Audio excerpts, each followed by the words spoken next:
मैं प्रदीप सक्सेना, संयुक्त विकास पार्टी दिल्ली प्रदेश अध्यक्ष, आज मैं आप लोगों के बीच में उपस्थित हूँ और मैं वर्तमान में देश के माननीय प्रधानमंत्री नरेंद्र मोदी जी आपसे आप तक मैं एक मैसेज पहुँचाना चाहता हूँ अपनी इस वीडियो के माध्यम से। और मेरा ये वीडियो जहाँ जहाँ भी जाएगा, मैं चाहता हूँ कि सब लोग मेरे इस वीडियो को 2 मिनट 3 मिनट का टाइम निकाल कर ज़रूर देखें, क्योंकि आज जो देश के हालात हो रहे हैं वो हमें बताने की ज़रूरत नहीं है, पूरे देश को पता है। क्योंकि चाहे मीडिया दिखा रही है, चाहे लोग आज जागरूक हो गए हैं, आज सबको देश के हालात पता है। तो माननीय प्रधानमंत्री नरेंद्र मोदी जी, मैं कुछ बात आप तक पहुंचाना चाहता हूं कि आज जो हमारे देश में एजुकेशन को लेकर हालात हैं वो आप उस पर नज़र डालिए। आज भारत की हम बात करते हैं, आप कहते हैं पढ़ेगा इंडिया बढ़ेगा इंडिया। अच्छी बात है, देश जब पढ़ेगा लिखेगा तभी आगे बढ़ेगा, लेकिन जो पढ़ाई की जा रही है, जो पढ़ाने वाले टीचर्स हैं, जो अध्यापक हैं, जब वो ही नहीं होंगे तो हमारे देश में हमारे बच्चों को, हमारे देश के नौजवानों को पढ़ाएगा कौन। आज आपने एजुकेशन को बिल्कुल अनाथ कर दिया है, आप एजुकेशन की तरफ बिल्कुल ध्यान नहीं दे रहे हैं। जितने भी स्कूल्स हैं, कॉलेजेस हैं, आज अगर आप उनको खोलने की परमिशन देते हैं या कुछ टाइम बाद देते हैं और नहीं भी देते हैं तो वहाँ पर वो स्कूल, वो कॉलेजेस या तो गवर्नमेंट चला रहा है या फिर सरकार चला रही है या फिर प्राइवेट संस्थान चला रहे हैं। तो जिन जिन प्राइवेट संस्थान के वो स्कूल या कॉलेजेस जिनके जो मालिक हैं, उनके पास टीचर्स को सैलरी देने के लिए पैसे नहीं हैं।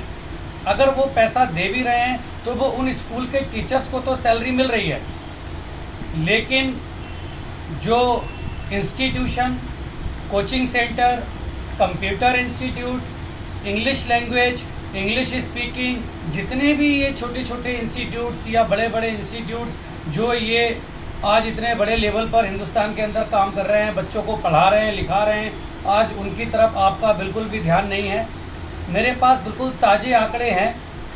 आज कई ऐसे टीचर्स मेरे संपर्क में हैं या जिनके बारे में मुझे पता लगा है कि वो बहुत पढ़े लिखे हैं, बीएससी, एमएससी, बीएड हैं, अपना इंस्टीट्यूशन चला रहे थे, बच्चों को पढ़ा रहे थे, शिक्षा दे रहे थे, लेकिन आज सब कुछ बंद है क्योंकि शिक्षण संस्थान की तरफ कोई भी ऐसी गाइडलाइन अभी तक हमारे प्रधानमंत्री माननीय मोदी जी ने अभी तक कोई गाइडलाइन नहीं दी है, जिसकी वजह से आज उन्हें अपनी एजुकेशन छुपानी पड़ रही है। और एजुकेशन छुपा करके आज वो या तो लेबर का काम कर रहे हैं या सब्जियां बेच रहे हैं। अगर आज हमारे वो अध्यापक जो हमारे बच्चों को पढ़ाते हैं, लिखाते हैं, आज उनको किसी काबिल बनाते हैं, आज उनको सब्जी बेचनी पड़ रही है, लेबर वर्क करना पड़ रहा है।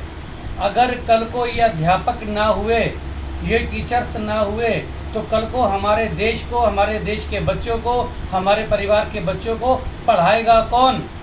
आज बच्चों का भविष्य खतरे में आ गया है। टीचर्स को सैलरी नहीं मिल रही है, स्कूल से सैलरी नहीं मिल रही है, प्राइवेट स्कूल्स की बात करें तो वहाँ सैलरी नहीं दी जा रही है। अगर हम ट्यूशन संस्थान की बात करें तो वहाँ लोगों के पास बच्चे पढ़ने नहीं आ रहे हैं। माननीय प्रधानमंत्री मोदी जी, आप एक ऐसी गाइडलाइन इशू कीजिए जैसी आपने दुकानदारों के लिए, मतलब आप दुकान, आप हिंदुस्तान के अंदर आप दारू के ठेके खुलवा सकते हैं, उसके लिए आपके पास गाइडलाइन है कि सोशल डिस्टेंसिंग का पालन करना है, ज़्यादा भीड़ नहीं लगानी है, एक एक 2-2, 3-3, 4-4 फुट की दूरी पर आपने लाइन लगाकर दारू लेनी है। आप अल्कोहल बेचने के लिए, दारू बेचने के लिए आप गाइडलाइन इशू कर सकते हैं, जो जिससे बच्चों का भविष्य बनना है। आप शिक्षण संस्थान के लिए कोई गाइडलाइन नहीं है सरकार के पास, आप शिक्षण संस्थान के लिए गाइडलाइन इशू कीजिए, इंस्टीट्यूशन के लिए गाइडलाइन इशू कीजिए। मैं मशवरा दे रहा हूँ आपको, संयुक्त विकास पार्टी के बैनर के तले मैं दिल्ली प्रदेश अध्यक्ष ये आपको सलाह दे रहा हूँ, एक मशवरा दे रहा हूँ कि आप इंस्टीट्यूशन, शिक्षण संस्थान के लिए भी आप गाइडलाइन इशू कीजिए। बच्चे कोचिंग सेंटर में पढ़ने आएँ, दूरी उचित बनाए रखें।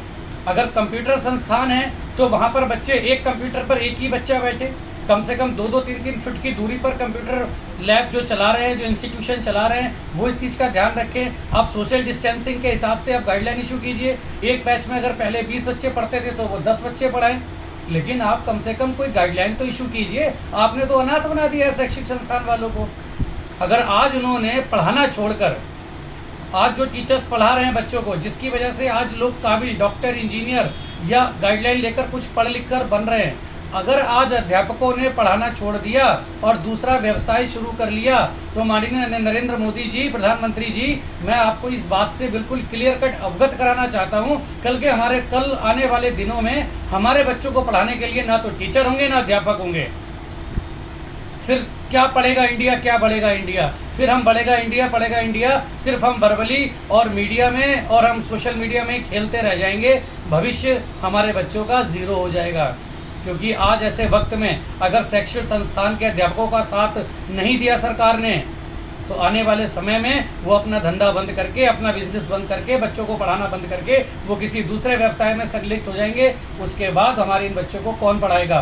तो मैं केंद्र से ये एक गुहार लगाना चाहता हूँ। संयुक्त विकास पार्टी के बैनर के नीचे मैं उनको ये गुहार लगाना चाहता हूँ कि आप एक ऐसी गाइडलाइन इशू करें सारे शैक्षिक संस्थानों के लिए, जिसके अंतर्गत institute, coaching centre, computer centre और एकेडमिक सारा ये खोला जाए, और खोलने के बाद सोशल डिस्टेंसिंग का ध्यान रखते हुए मास्क पहन करके प्रॉपर इंस्टीट्यूट को सैनिटाइज करके बच्चों को पढ़ाया जाए, और आगे वो शिक्षक ताकि अपने उस रोज़गार को चला सकें, वो भी अपने परिवार का, अपने बच्चों का पालन पोषण कर सकें। आप उनके लिए भी जागरूक होइए, ये मैं आपसे ये निवेदन करना चाहता हूँ। मैं प्रदीप सक्सेना, दिल्ली प्रदेश अध्यक्ष, संयुक्त विकास पार्टी।